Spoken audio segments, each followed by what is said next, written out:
नमस्कार दोस्तों, मैं राहुल नागपाल और आप देख रहे हैं हमारा यूट्यूब चैनल बोल 85। आज पूर्व मंत्री राजेंद्र पाल गौतम के आह्वान पर जंतर मंतर पर तमाम अम्बेडकरवादी लोग पहुंचे और विषय था कि राजेंद्र पाल गौतम को जो सरकलम करने की धमकी दी गई थी अयोध्या से कुछ साधुओं के द्वारा, जिसमें 50 लाख रुपए का इनाम रखा गया था कि जो मंत्री राजेंद्र पाल गौतम का सरकलम करके लाएगा उसको 50 लाख रुपए दिए जाएंगे। आज इसी विषय को लेकर के मंत्री जी के चाहने वाले और मंत्री जी खुद यहाँ पर एक प्रोटेस्ट उन्होंने किया है और मांग की गई है कि गिरफ्तारी जो उनकी की जाए, उन साधुओं की गिरफ्तारी की जाए। ऐसा आप कैसे देखते हैं, क्या सरकार उनकी गिरफ्तारी करेगी? सरकार क्यों करेगी? सरकार तो उन्हीं की है, सरकार के इशारे पर वो सब काम कर रहे हैं। पहली बात तो इस बात का वो किया जाए कि उसके पास जो 50 लाख आए कहाँ से, वो किसे लूट कर ला रहा है? लूट क्या रहा है? वो साधु है और मंदिर का सारा जो चंदा है उसके पास आता है, तो हिंदू साधु के पास में कौन सी पैसे की कमी है? नहीं तो बहुत पैसे को विकास में लगाओ ना, वो कहाँ ले जाएगा उसे? आप उनके हिंदू धर्म के देवी देवताओं का अपमान कर रहे हैं। आप गलत नहीं कर रहे। हमने कौन सा अपमान कर दिया? आप कह रहे हो हम रामकृष्ण को ईश्वर नहीं मानेंगे, अपमान नहीं है। नहीं मानने का मैं नहीं मान रहा, इसमें अपमान क्या हो गया इसमें? वो तो कह रहे हैं उनके कहने से क्या होता है? वो कुछ भी कहेंगे हम उसी को मान लेंगे क्या? हम नहीं मानेंगे। 22 प्रतिज्ञाओं का जो विवाद है, आप इसको ये मानते हो सही है? विवाद बिल्कुल सही विवाद है, अब से नहीं है, 1956 से चल रहा है विवाद। विवाद नहीं है।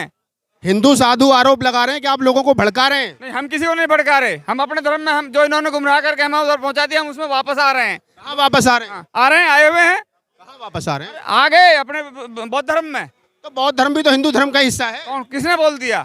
बिल्कुल नहीं है। वो कह रहे हैं वो कह रहे हैं कि क्या नाम है, विष्णु के 9वें अवतार हैं। उनके कहने से क्या होता है? वो तो वाल्मीकि को पता। वाल्मीकि के उससे अपनी लड़की की शादी करवा देते वो। अगर वो वाल्मीकि भी वो है। आप ये नहीं मानते कि विष्णु के अवतार हैं बुद्ध? बिल्कुल नहीं मानते और ना है, बिल्कुल नहीं है ना। आप क्या मानते हो? आप मानते हो कि विष्णु के अवतार हैं बुद्ध या नहीं? उन्होंने अवतारवाद और ईश्वरवाद को नकारा है तथागत समय से बुद्ध ने।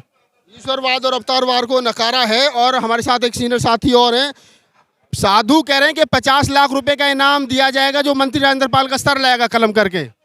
हमें कहते हैं वो साधु को यहाँ लाओ बीच में, जिसको सर चाहिए हम उसको सर देंगे, फिर बदले में क्या होगा? देश बर्बाद हो जाएगा। साधु आए तो हमारे बीच में, हमारे सामने है मंत्री साहब, ले जाओ सर मंत्री का। हिम्मत आओ ना मंत्री का सर लेने के लिए। बैठा तो वहाँ छुपा हुआ है, यहाँ है ना मैदान में। ऐसे यहाँ है मैदान में। करदम जी, थोड़ा बताइए कि आज की जो ये लोग यहाँ पे बुलाए गए थे, इनका मेन उद्देश्य क्या था? उद्देश्य ये था जी, जो बाबा साहब की जो 22 प्रतिज्ञा हैं वो बिल्कुल वैध थी, वो सही थी बिल्कुल। वो बाबा साहब ने इसलिए ये अपने दी थी ये 22 प्रतिज्ञाएं कि कभी ये हिंदू लोग इसको अपने हिंदू धर्म में शामिल न कर लें। अभी आप बात कर रहे थे कि ये जो है, अब शुरू उन्होंने किया भी कि ये विष्णु जो है, ये विष्णु जो थे ये गौतम बुद्ध के अवतार थे। बुद्ध जो विष्णु के अवतार? हाँ, बुद्ध जो विष्णु के अवतार थे। तो बाबा साहब ने जो ये प्रतिज्ञा दी वो ये कभी शामिल न कर लें, इसलिए की है। तो आपको आपत्ति क्या? अगर हिंदू ये कह रहे हैं कि बुद्ध जो है विष्णु के अवतार है, तो आपको तो खुश होना चाहिए। बिल्कुल लगे जी। गौतम बुद्ध ने 6 महीने तक शमशान घाटों में जो मानव की जो हत्याएं हैं उसको तकिया बना के रखा था, ताकि ये पता पड़े कि ये आदमी मरने के बाद जाता कहाँ है, भूत बनता है या कहीं जन्म लेता है, कहीं अवतार बनता है, उनको नहीं मिला। तो गौतम बुद्ध जो है या बौद्ध धर्म इस चीज को नहीं मानता कि कोई अवतारवाद है। आप नहीं मानते, लेकिन जो हिंदू धर्म के बड़े बड़े शंकराचार्य हैं, बड़े बड़े पुजारी हैं, वो कहते हैं इस बात को कि हिंदू धर्म का ही हिस्सा है बौद्ध धर्म। तो आप बौद्ध रहो या हिंदू रहो, आपको इसमें परेशानी क्या है? जब दोनों की बहस होती है ना, इनके साधु और हमारे भिक्खु संघ आ जाओ सामने, कभी देखा है? वो ऐसे जैसे बिल में घुस जाते हैं। जब हमारे भिक्खु संघ उनसे बहस करने के लिए आते हैं तो ये बाकी जो लोग हैं, साधु संत हैं, ये बिल में घुस जाता है। ये उनसे इस तर्क वितर्क बिल्कुल करता ही नहीं है। नहीं करता। और कुछ लोगों से बातचीत कर लेते हैं। बात जो अनकॉन्स्टिट्यूशनल, असंवैधानिक होने की अकेली नहीं है, ये दरअसल बात कुछ और है। अगर वो समझे हम ध्यान से, तो जो व्यवस्था के लोग हैं, सामाजिक व्यवस्था के लोग, वो पूरी की पूरी व्यवस्था ही डर पर धमकाने पर टिकी हुई है। आपने तो एक को धमका दो कि हम 50 लाख का इनाम दे देंगे और ऐसा कर देंगे।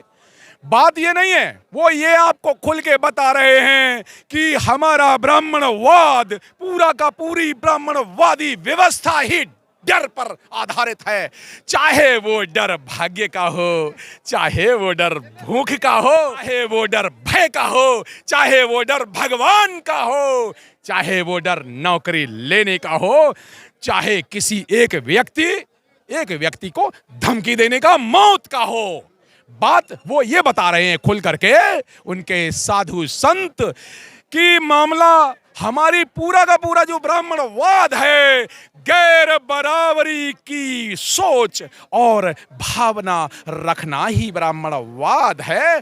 और ये पूरा ब्राह्मणवाद है भय की संस्कृति पर राहुल जी आधारित है। अगर इसमें से 22 आप मानते हैं कि 22 प्रतिज्ञा जो बाबा साहब डॉक्टर अम्बेडकर ने दी थी, उनका भय इतना तगड़ा है कि ब्राह्मणवाद और जो है उससे मतलब लड़ने के बजाय अब मारने मरने पर उतारू हो गया है। मुझे तो उल्टा लग रहा है। और सच यही है कि दरअसल बात यह है कि अब वो डर गए हैं। ये मामला ये यहां पर राजेंद्र पाल जो गौतम जी को धमकी देने का नहीं है। दरअसल बात यह है अब वो डर गए हैं कि इस देश से भय की संस्कृति, भाग्य की संस्कृति, भगवान की संस्कृति, भूखी की संस्कृति खत्म हो करके संविधान की, बाबा साहब अम्बेडकर की पंचशील त्रिशरण अष्टांगिक मार्ग और बाबा साहब की 22 प्रतिज्ञाओं पर आधारित ये 10 पारमिताओं की संस्कृति, बुद्ध की संस्कृति, फूले की संस्कृति और रैदास, कबीर, नानक, चोखा मेला की बहुजन संस्कृति की शुरुआत होने वाली है। इसलिए वो डर गए हैं। और डरा हुआ लोग करता क्या है, वो सिर्फ धमकी देता है। डरा हुआ आदमी धमकी देता है, ये कहना है गौतम जी का। कुछ लोगों से और बातचीत करेंगे और जानने की कोशिश करेंगे कि आखिरकार आज जो है प्रोटेस्ट बुलाया गया था, मंत्री राजेंद्र पाल गौतम ने जो आह्वान किया था, कितनी सफलता उसमें मिली है और क्या इससे कोई खास मैसेज जो है वो जा पाएगा।